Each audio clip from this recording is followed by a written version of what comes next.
I can definitely be very thankful to the U of R for giving me a great education and to just setting me up kind of moving forward in life in a few different aspects. Again, just very honored to be a U of R grad. Like at the end of the day, looking back, it really, like those are kind of the years I think where you develop most probably as a human, right? Like you kind of figure out your path, and the U of R definitely provides all those resources. I think a defining factor for our team is that we all have such similar mindsets, both on and off the ice. We gel so well together. We just approach the game in the same way. Yeah, but it is kind of uncanny how we like do kind of operate very similar. Like I think our curling styles have always been the same.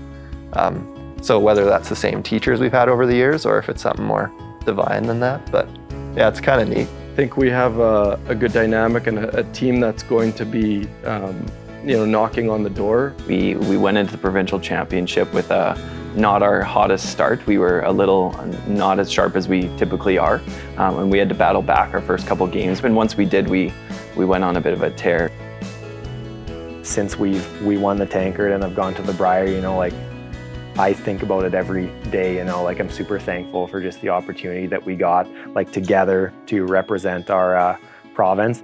Kelly, he's like, I think I could speak for our whole team in saying we have the utmost trust in him and belief in him whenever he's in the hack to make that final shot, which is I think all you want out of a skip. I think we're all capable of making those shots, but Kelly under the gun, under the pressure, like there's nobody else we'd rather have throwing it. That was probably one of the best moments of my curling career, just, making the shot, seeing the impact, watching Kelly celebrate before it even hit, and I'm still screaming for these guys to sweep.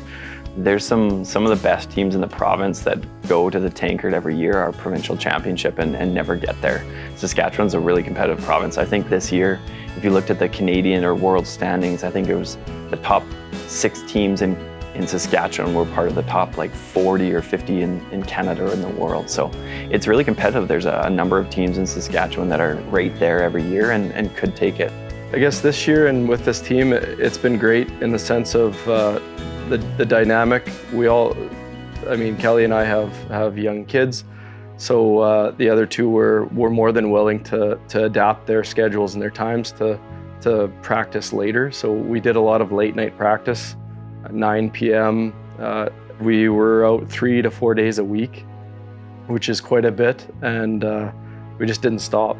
Practicing at 9 p.m. is not fun sometimes. You're tired at the end of the day, but we kept pushing and we kept making ourselves do it. One thing too is just being like a local team.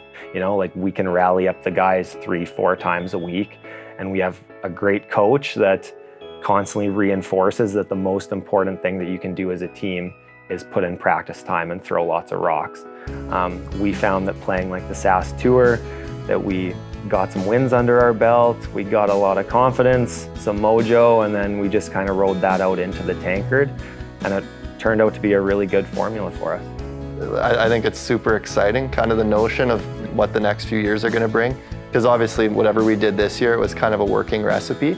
Like I think it's just kind of that continual pursuit of just trying to get better with every event you play in. And it's going to be super fun to do that. Like that's the important part too, is I think we all enjoy going to the rink and we all want to like get the most out of one another and of ourselves. Again, just for the success of the team. So yeah, like I'm really excited and like taking the next step with this team, trying to get back to the Brier, and we think we can perform even better than we did this past year.